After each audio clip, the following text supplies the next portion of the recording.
Hey everyone, it's Don with Don's Field of Dreams Cards, coming to you with episode number 8 of Negro Leagues to the Major Leagues. You may be asking yourself, number 8, where's 1 through 7? Well, number 7 was made 2 years ago.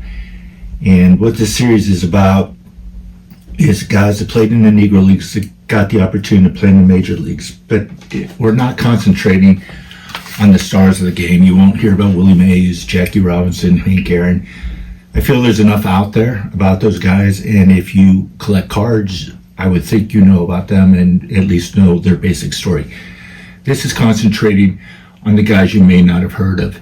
The 3 cards in the back are from some of my prior series of players I've done, and today I'm going to concentrate on Chuck Harmon for series number 8, and I'm going to try to do a better job of coming out with these.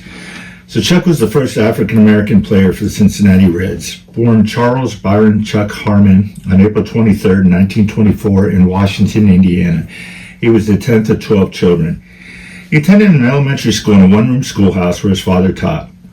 As a child, he listened to baseball games on the family's Philco radio, mostly those of the St. Louis Cardinals, whose signal from KOMX could be heard nationwide.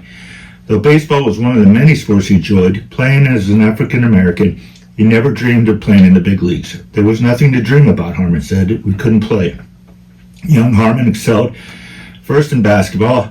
He helped lead the Washington High School Hatchets to back-to-back Indiana State Championships in 1941 and 42, scoring 9 points in the 41 game and 9 points in the 1947 semifinal game. Harmon's basketball skills earned him a scholarship to the University of Toledo, where he was an All-American player. In 1943, Harmon scored 6 points in the Rockets' 48-27 loss to St. John's in the National Invitation Tournament, better known as the NIT. This was in the finals of Madison Square Garden. Perhaps more significantly, before the title game, Harmon met Babe Ruth and shook the hand of the Sultan of SWAT. By the end of his freshman year, men of all ages were expected to serve their country, and Harmon left school to serve the Navy during World War II. Assigned to the Great Lakes Naval Station in Chicago, Harmon joined the black baseball team. He roomed with Larry Doby, who would later be the second African-American to play Major League Baseball in the modern era, and the first in the American League, signing with the Cleveland Indians in 1947. Harmon spent the war stateside, and after a 3-year hitch, he returned to the University of Toledo to play basketball and baseball. In the summer of 1947, Harmon needed money to meet college and living expenses, but he also wanted to maintain his NCAA eligibility, so he signed with the Indianapolis Clowns of the Negro Leagues to play baseball under the name Charlie Fine. Harmon had grown up watching the Clowns and idolized the team. 4 games, 4 days on a bus, Harmon said about his short stint in the Negro Leagues. Goose Tatum, who played with the Harlem Globetrotters, took me under his wing. He liked me because he knew I played basketball. Goose is the one who gave me the alias Charlie Fine. That's the name I played under. Goose didn't want my college eligibility to be affected. Arriving home from a weekend trip, Harmon had a telegram from the Toledo athletic director, who found him a summer job on campus. His Negro League career was over practically before it began, but within a month he was signed to a minor league contract by the St. Louis Browns, today's Baltimore Orioles. Assigned to the Browns' Gloversville Johnstown team in upstate New York in 1947, he played 54 games in the outfield and batted .270. More importantly to Harmon than the day he began playing ball was the day he met his wife, Dorrell Pearl Woodley, a student at nearby Syracuse University. On December 29, 1947, they married in Gloversville. Marrying her, Harmon said, was my greatest accomplishment. The couple had 3 children, Charlene, Chuck, and Cheryl. Back in Toledo, Harmon co-captained the University basketball team, was the second leading scorer in 47-48 and the 48-49 seasons. Prior to his signing with the Browns, which ended his collegiate baseball eligibility, he earned 3 varsity letters in baseball. In 1948, Harmon played baseball with the independent General Electric team out of Fort Wayne, Indiana, then returned to Gloversville in 1949. Later that summer, the Browns sent him to the Olean, New York team in the Pennsylvania-Ontario New York League, where he batted .351 in 31 games.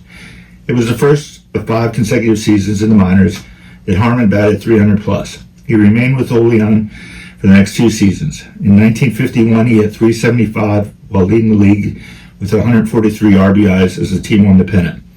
Despite his hot hitting, Harmon was not getting the call to the majors, so he pursued a career in professional basketball. He was one of the final players cut by the first-year coach Red Auerbach from the 1951 Boston Celtics. Had he made that team, he would have been one of the first African Americans in the NBA. He did, however, become the first African American to coach an integrated professional basketball team, leading the Eastern League's Utica, New York team as a player coach. Harmon returned his focus to baseball in 1952 when he was acquired by the Cincinnati Reds. He spent 2 more years in the minors, including the 52 season with the Burlington, Iowa Flints of the Illinois, Indiana, Iowa League, batting .319 in 124 games.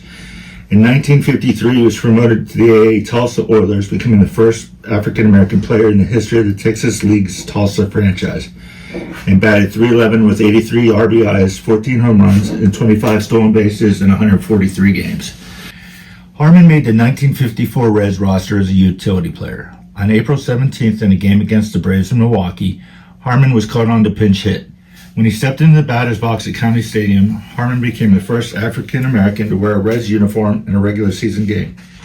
Prior to Harmon's at-bat, there was another player who was appearing in his first major league game that day, and his name was Nino Escalera, who actually pinch hit before Chuck did.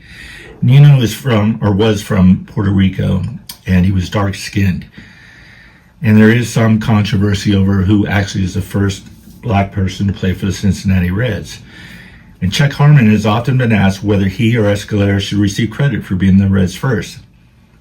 Whenever people ask me about it, the way I distinguish it is, I was the first African American. Nino was the first black. I don't know what difference it makes, but for history's sake, they might as well get it right. The Reds traded Harmon to the Cardinals in May 1956. After playing a season in St. Louis, he was dealt to the Phillies, for whom he played the final 2 seasons of his career. Collectively, Harmon appeared in 289 Major League games, playing all 3 outfield positions, third base and first base. He continued to play professionally with a series of minor league clubs through 61, when he retired at age 37. Harmon stayed involved in sports after his retirement, working as a scout for the Indiana and Atlanta Braves, as well as the NBA's Indiana Pacers. He settled in Cincinnati, where he began a long career as administrative assistant with Ohio's First District Court of Appeals. Harmon's trailblazing place in Reds history was acknowledged in 1997 when the city of Cincinnati decreed May 15th Jackie Robinson/Chuck Harmon Day. The special day commemorated not only the 50th anniversary of Robinson's 47 debut, but also marked the 50th anniversary of Harmon signing with the Browns. After his playing days, Harmon remained an active and visible part of Cincinnati and the Reds all the way up to his passing with the Reds all the way up to his passing in March 2019 at age 94. A plaque that describes Harmon's historic place in club history can be found just inside the main entrance of Cincinnati Reds Stadium. In addition, Harmon appeared as a guest at functions from library panel discussions to golf tournaments to charity banquets to the Red Fest fan convention each December. Harmon was also one of the founding members of Seniors with a Purpose, SWAP, a group comprised of Negro League veterans living in the Cincinnati area that strives to use baseball to improve the lives of inner city youth. Over the years, despite the numerous accolades and honors he received, Harmon was resolutely humble about his place in baseball history.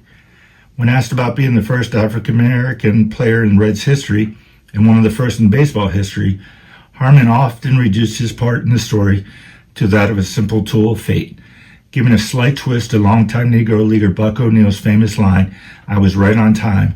Harmon would say, "I was in the right place at the right time."